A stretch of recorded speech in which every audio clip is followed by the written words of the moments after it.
Hola a todos, mi nombre es César Lozada, estudiante del 11º trimestre de Administración de Empresas en la Universidad Centenario de Aragua, y hoy les voy a estar haciendo una breve exposición sobre el desarrollo y el crecimiento económico. Para empezar, tenemos el desarrollo económico, que no es más que el proceso integral que engloba la sociedad, la economía y implica la expansión continua y sostenida del potencial económico que tiene un país. Esto englobando todo lo que significa un proceso económico estable y sostenible a través del tiempo. Es decir, un aparato productivo que maneja exportaciones e importación de manera balanceada y que es capaz de sostenerse a sí mismo para agregar valor a tanto capital humano como capital real, que significa el desarrollo económico en general de un país. Y por otro lado tenemos el crecimiento económico, que se podría decir que viene siendo una consecuencia del desarrollo económico, ya que gracias al desarrollo económico la economía de un país crece, dependiendo las escalas obviamente de lo que represente el Producto Interno Bruto del país, porque el crecimiento económico se basa en ese incremento del PIB en general del país de manera sostenida, igualmente que el desarrollo económico. Es decir, que el país es capaz de generar más de lo que gasta, o tiene balanceado esa parte tan importante de la economía, que representa quizás el pilar fundamental de todas alrededor del mundo, y se ha visto que con el tiempo un mayor desarrollo económico implica un mayor crecimiento económico y un establecimiento de una economía fuerte. También para generalizar en ambos casos, porque como son cosas que dependen una de la otra, o son una es la causa y la otra es la consecuencia, podríamos decir que la evolución y una pequeña historia tanto el desarrollo económico como el crecimiento podría ser, no yéndonos tan atrás en el tiempo, la revolución industrial, siendo el antes y el después de lo que conocemos hoy en día como economías modernas, creándose igual diferentes escuelas del estudio económico, creándose la escuela liberal, la escuela capitalista, el marxismo y todo lo que vino luego de todo eso. Claro, sin ir al tema político, esto fue un campo de estudio y representa un campo de estudio que es de vital importancia para el correcto funcionamiento de una economía. Yéndonos más objetivamente, el estudio económico, socioeconómico, le permite a un país el desarrollo conjunto de todo el aparato productivo y económico que permite el crecimiento económico de un país. Es bien sabido que para que un país logre un desarrollo y crecimiento económico sostenible en el tiempo, deben estar puestas o dadas las circunstancias y oportunidades reales de prestar libertad a las personas que residen en el país de poder tener esas oportunidades, o el simple hecho de poder decidir fundar o establecer un emprendimiento, un nuevo proyecto, y lograr que esas ambiciones personales sumen al valor social y económico de un país. Quizás este es el origen de las empresas o de los emprendimientos. Entonces, el desarrollo económico y crecimiento es producto de la capacidad que tienen las personas de querer sumar valor tanto de manera personal, porque buscando esos objetivos personales lo más probable es que satisfagan necesidades de otras personas y así obtener esa retroalimentación a especie de ciclo en lo que sucede en una economía, porque la mayoría de las economías trabajan en ciclos. Entonces, con esa persecución de objetivos personales, la fundación de empresas, proyectos que sumen valor al país, no es más que un apoyo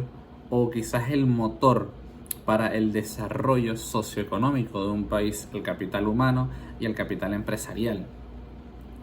Y ya como sabemos, el desarrollo económico de un país luego da cabida al crecimiento y a la expansión económica que podría tener un país, si no llamarlo el potencial real que podría tener una economía de poder abarcar lo más que se pueda y de la mejor manera y la manera más óptima. Es también importante aclarar que a pesar de todas las restricciones que quizás tenemos, las faltas de oportunidades o la dificultad para obtener esas oportunidades en Venezuela en estos momentos, se logra vislumbrar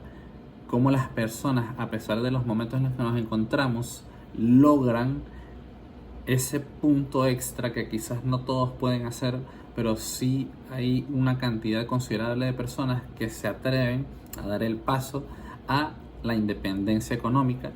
y, como ya hemos visto y podemos ver casi diariamente, están sumando valor, quizás a pequeña escala, pero esa pequeña escala se puede transformar o no se puede transformar, que sí lo puede hacer, pero son un montón de conexiones, solo que vemos la fachada, por decirlo de alguna manera. Para darle un ejemplo, una cadena de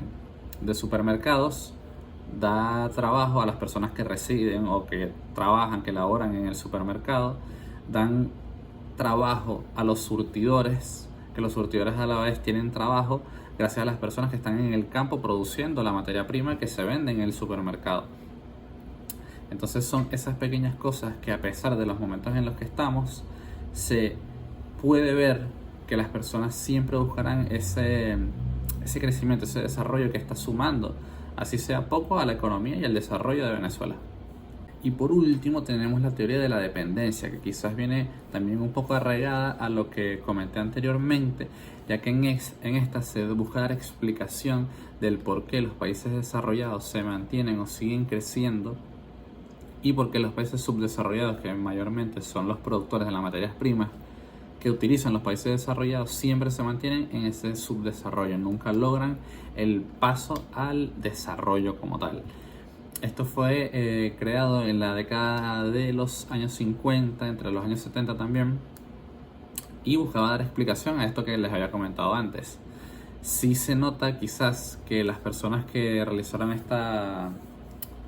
teoría tenían ciertas inclinaciones económicas o ciertas escuelas de pensamiento económico y social un poco más yéndonos al marxismo. Entonces tienen una visión quizás un poco subjetiva de la situación en la que se estaba o la situación en la que estaba pasando Latinoamérica en general, porque esta investigación, este proyecto se basó prácticamente en Latinoamérica, la teoría de la dependencia. Ahora, personalmente, realmente creo que sí es cierto que la mayoría de los países latinoamericanos funcionan como fuente de la materia prima para los países desarrollados y que estos puedan seguir creciendo. Nosotros tenemos las oportunidades o tuvimos las oportunidades de poder ser ese país desarrollado que además produjera esa materia prima, como lo pudimos vivir en la década de los 70, de los 80 en la Venezuela de esos tiempos, la Venezuela petrolera, en las que hubo abundancia y quizás por esas mismas ramas de pensamiento económico, que quizás no eran las mejores o no eran proyectos como la economía americana, que eran más liberales, o que se promovía un poco más la inversión privada, nos llevó a estar quizás o fue uno de los eslabones de la cadena para que llegáramos a la situación económica donde nos encontramos, pues. Pero sí pienso realmente que no es por culpa de los países desarrollados que Latinoamérica quizás esté así. Pienso más que es esa forma de pensar o de creer de que los demás tengan la culpa y que nosotros no podemos hacer nada al respecto, cuando se ha demostrado 1000 veces que sí podemos hacer el cambio y que sí hay países que han logrado superar esa barrera quizás que nos ponemos nosotros mismos de no lograr ese desarrollo o lograr alcanzar ese paso adelante y ser una economía ejemplar y fuerte, establecida durante mucho tiempo como sí debe ser, y permitir ese desarrollo y crecimiento económico sostenido. Sin nada más que agregar, espero les haya servido, espero que mi opinión les sirva de algo, que logren quizás reflexionar un poco de lo importante que significa la economía o todo el ámbito del espectro económico para nuestras vidas, y el conocimiento que es fundamental tenerlo para no cometer los errores que se han cometido durante todo este tiempo. Espero estén bien y gracias.